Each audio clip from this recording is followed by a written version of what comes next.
കർണാടക മുഖ്യമന്ത്രി സ്ഥാനത്ത് നിന്നും രാജിവെച്ച സിദ്ധരാമയ്യ ലോക്ഭവനിലെത്തി ഗവർണർക്ക് രാജിക്കത്ത് കൈമാറി. മുഖ്യമന്ത്രി സ്ഥാനത്തേക്ക് DK ശിവകുമാറിന് പൂർണ്ണ പിന്തുണയും സിദ്ധരാമയ്യ പ്രഖ്യാപിച്ചു. വിവരങ്ങളുമായി അതുല്യ ചേരുന്നു. അതുല്യ, അങ്ങനെ സിദ്ധരാമയ്യ രാജിവെച്ചിരിക്കുകയാണ്, ഗവർണർക്ക് രാജിക്കത്തും കൈമാറിയിട്ടുണ്ട്. ഇനി DK ശിവകുമാറിന് മുഖ്യമന്ത്രിയാകാനുള്ള പിന്തുണയും സിദ്ധരാമയ്യ പ്രഖ്യാപിച്ചിരിക്കുകയാണ്. എന്തൊക്കെയാണ് മറ്റു വിവരങ്ങൾ? ദീപ്തി, കർണാടകയിലെ നേതൃമാറ്റം കഴിഞ്ഞ കുറേ ദിവസങ്ങളായി ദക്ഷിണേന്ത്യയിലെ കോൺഗ്രസ് വലിയ രീതിയിൽ തന്നെ ചർച്ച ചെയ്തുകൊണ്ടിരിക്കുകയായിരുന്നു. നേരത്തെ തന്നെ ഇത്തരത്തിലൊരു ടേം വ്യവസ്ഥയിലായിരിക്കും കർണാടകയിൽ മുഖ്യമന്ത്രിമാർ ഭരിക്കുക എന്നുള്ളത് ഇലക്ഷന് ശേഷം തന്നെ തീരുമാനമായതായിരുന്നു. എന്നാൽ സിദ്ധരാമയ്യ ഒരുപക്ഷെ ആ സ്ഥാനം വിട്ടു നൽകുമോ എന്നുള്ള സംശയങ്ങളൊക്കെ നിലനിന്നിരുന്നു. അതിനെല്ലാം ഒരു അവസാനം ഇട്ടുകൊണ്ടാണ് ഇപ്പോൾ സിദ്ധരാമയ്യ രാജി വെച്ചിരിക്കുന്നത്. കഴിഞ്ഞ ദിവസങ്ങൾ തന്നെ ഈ ഒരു രാജി പ്രഖ്യാപനം അത് ഉറപ്പായിട്ടുണ്ടായിരുന്നു. സിദ്ധരാമയ്യ രാജിവെക്കുകയും DK ശിവകുമാർ മുഖ്യമന്ത്രിയായി ചുമതലയേൽക്കുകയും ചെയ്യും എന്നുള്ളത് നേരത്തെ തന്നെ തീരുമാനമായതായിരുന്നു. പകരം സിദ്ധരാമയ്യയെ ഇനി പാർലമെൻറ്റിലേക്ക് മത്സരിപ്പിക്കാനാണ്, അല്ലെങ്കിൽ പാർലമെൻറ്റിലേക്ക് ഒരു വിടാനാണ് കോൺഗ്രസിൻ്റെ തീരുമാനം ഉണ്ടായിരുന്നത്.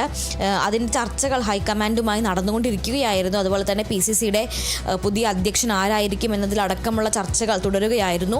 അതിനിടയിൽ ഇന്ന് രാവിലെ അദ്ദേഹം തൻ്റെ മന്ത്രിസഭയിലെ എല്ലാ മന്ത്രിമാർക്കും വീട്ടിൽ ഒരു പ്രഭാത വിരുന്ന് ഒരുക്കിയിരുന്നു. ആ പ്രഭാത വിരുന്നിലാണ് ഇക്കാര്യം സിദ്ധരാമയ്യ തന്നെ നേരിട്ട് ഔദ്യോഗികമായി രാജിവെക്കും എന്നുള്ളത് പ്രഖ്യാപിച്ചത്.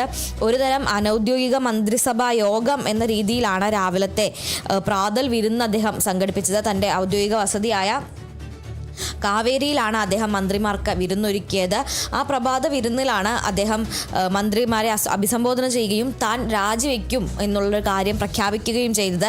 അതോടൊപ്പം തന്നെ നിലവിൽ മന്ത്രിസഭയ്ക്കുള്ളിലും അതുപോലെ തന്നെ കർണാടക കോൺഗ്രസിനുള്ളിലും നിലനിൽക്കുന്ന ചേരിതിരിവുകളും അതുപോലെ തന്നെ ഗ്രൂപ്പ് പ്രശ്നങ്ങളും എല്ലാം ഒഴിവാക്കിക്കൊണ്ട് എല്ലാ മന്ത്രിമാരും മുഖ്യമന്ത്രി സ്ഥാനത്തേക്ക് DK ശിവകുമാറിനെ പിന്തുണയ്ക്കണം എന്നുകൂടി സിദ്ധരാമയ്യ ആവശ്യപ്പെട്ടിരുന്നു. അതിന് പിന്നാലെ ആണ് അദ്ദേഹം ഇപ്പോൾ ലോക്ഭവനിലെത്തുകയും ഗവർണറെ കണ്ട് രാജിക്കത്ത് നൽകുകയും ചെയ്തിരിക്കുന്നത്. നേരത്തെ തന്നെ അദ്ദേഹം വ്യാഴാഴ്ച ഗവർണറെ കാണാൻ സമയം തേടിയിരുന്നു.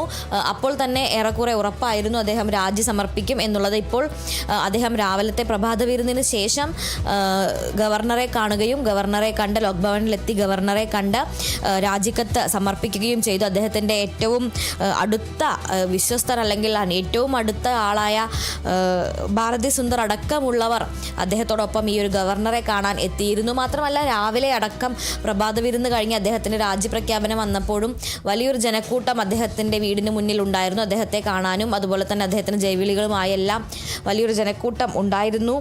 എന്തായാലും ഇപ്പോൾ സിദ്ധരാമയ്യ ഔദ്യോഗികമായി തൻ്റെ രാജിക്കത്ത്, മുഖ്യമന്ത്രി സ്ഥാനത്ത് നിന്നുള്ള രാജിക്കത്ത് ഗവർണർക്ക് കൈമാറിയിരിക്കുകയാണ്.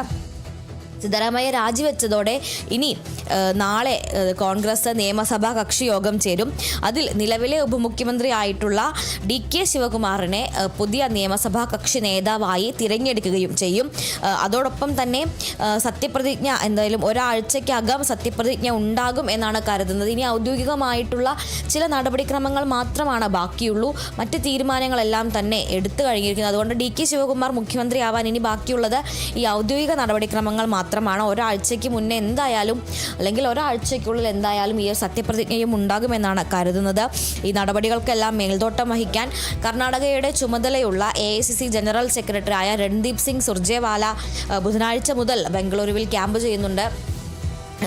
അദ്ദേഹമായിരിക്കും ഇനി ഇവിടുന്ന് അങ്ങോട്ട് തുടർന്നുള്ള, അതായത് നിയമസഭാ കക്ഷി യോഗം വിളിച്ചു ചേർത്ത് നിയമസഭാ കക്ഷി യോഗത്തിൽ ഇദ്ദേഹത്തെ തിരഞ്ഞെടുക്കുന്നതും അതുപോലെ തന്നെ സത്യപ്രതിജ്ഞ ചടങ്ങിനും എല്ലാമുള്ള നടപടികൾക്ക് മേൽനോട്ടം വഹിക്കുക രൺദീപ് സിംഗ് സുർജേവാലയായിരിക്കും.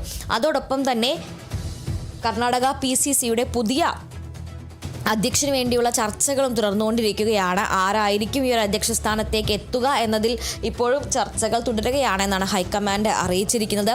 അതോടൊപ്പം തന്നെ പുതിയ ഉപമുഖ്യമന്ത്രിമാരെയും തീരുമാനിക്കേണ്ടതുണ്ട്. ഒരു പക്ഷേ 3 ഉപമുഖ്യമന്ത്രിമാർ ഉണ്ടായേക്കും എന്നുള്ളതാണ് ഒരു സാധ്യത. അതായത് DK ശിവകുമാർ പക്ഷത്ത് നിന്ന്, അല്ലെങ്കിൽ DK ശിവകുമാർ നിർദ്ദേശിക്കുന്ന ഒന്നോ രണ്ടോ ആളുകളും അതുപോലെ തന്നെ സിദ്ധരാമയ്യ തൻ്റെ മകനെയും ഉപമുഖ്യമന്ത്രി സ്ഥാനത്തേക്ക് നിർദ്ദേശിച്ചിട്ടുണ്ട് എന്നുള്ളതാണ് വിവരം. അങ്ങനെ ഇരു കൂട്ടരെയും പിണക്കാതെ തന്നെ ഈ ഒരു ഉപമുഖ്യമന്ത്രി സ്ഥാനം വീതം വയ്ക്കുകയാണെങ്കിൽ 3 ഉപമുഖ്യമന്ത്രിമാരെ വരെ നിശ്ചയിക്കേണ്ടി വരും എന്നുള്ളതാണ് ഇപ്പോൾ നോക്കുന്നത്. എന്തായാലും മുഖ്യമന്ത്രി ആയി DK ശിവകുമാർ ഒരാഴ്ചയ്ക്കുള്ളിൽ തന്നെ ചുമതലയേൽക്കും. നാളെ നിയമസഭാ കക്ഷി നേതാവായി അദ്ദേഹത്തെ തിരഞ്ഞെടുക്കും. അതിനുശേഷം എന്തായാലും ദിവസങ്ങൾക്കുള്ളിൽ തന്നെ ബാക്കി നടപടിക്രമങ്ങളെല്ലാം തന്നെ പൂർത്തിയാക്കി അദ്ദേഹം മുഖ്യമന്ത്രിയായി സത്യപ്രതിജ്ഞ ചെയ്യും. പുതിയ ഉപമുഖ്യമന്ത്രിമാരെയും അപ്പോഴേക്കും തീരുമാനമാക്കും എന്ന് തന്നെയാണ് കരുതുന്നത്. ആ 3 പുതിയ ഉപമുഖ്യമന്ത്രിമാരും അന്ന് തന്നെ സത്യപ്രതിജ്ഞ ചെയ്യും എന്നാണ് കരുതുന്നത്. എന്തായാലും ഇപ്പോൾ കർണാടകയിലെ നേതൃമാറ്റം അതിൻ്റെ അവസാന ഘട്ടത്തിൽ എത്തിയിരിക്കുകയാണ് എന്ന് തന്നെ പറയാം. എന്തായാലും കർണാടക മുഖ്യമന്ത്രി സ്ഥാനത്ത് നിന്നും സിദ്ധരാമയ്യ രാജിവെച്ചിരിക്കുകയാണ്. ലോക്ഭവനിലെത്തി ഗവർണർക്ക് രാജിക്കത്തും കൈമാറി.